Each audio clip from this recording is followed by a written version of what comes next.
முதல் குழந்தை பிறக்கும் வரை ஒரு ஆண் ஆணாகவே இருக்கிறான். அந்த குழந்தை பிறந்த நாளில் இருந்து அவன் ஆணாகவும் பெண்ணாகவும் மாறுகிறான். குருதி கொடுத்து ஒரு பெண் குழந்தையை தோற்றுவிக்கிறாள்.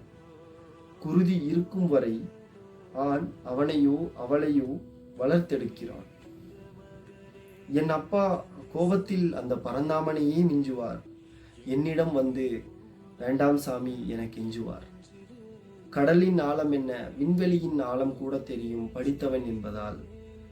ஆனால் அப்பாவின் ஆழம் அறியவில்லை மிக பிடித்தவன் என்பதால். ஸோ இந்த அப்பான்ற ரோல் வந்து பார்த்திங்கன்னா வாழ்க்கையில் வந்து மிகப்பெரிய ஒரு ரோல். ஸோ அதை வந்து பார்த்திங்கன்னா இன்றைக்கு வரைக்கும் சில வீட்டில் அம்மாவோ இல்லை அண்ணனோ இல்லை அக்காவோ வந்து பார்த்திங்கன்னா அதை எடுத்து அந்த ரோலை எடுத்து வந்து பார்த்திங்கன்னா தன்னோட குடும்பத்தை வந்து பார்த்திங்கன்னா முன்னேறி போகிறதுக்கான ஒரு வழியை வந்து செஞ்சிட்ருக்காங்க. ஸோ அவங்களுக்கு எல்லாத்துக்கும் தான் இந்த வீடியோ. ஸோ ஆழமில்லா அப்பாவின் அன்பு. நன்றி.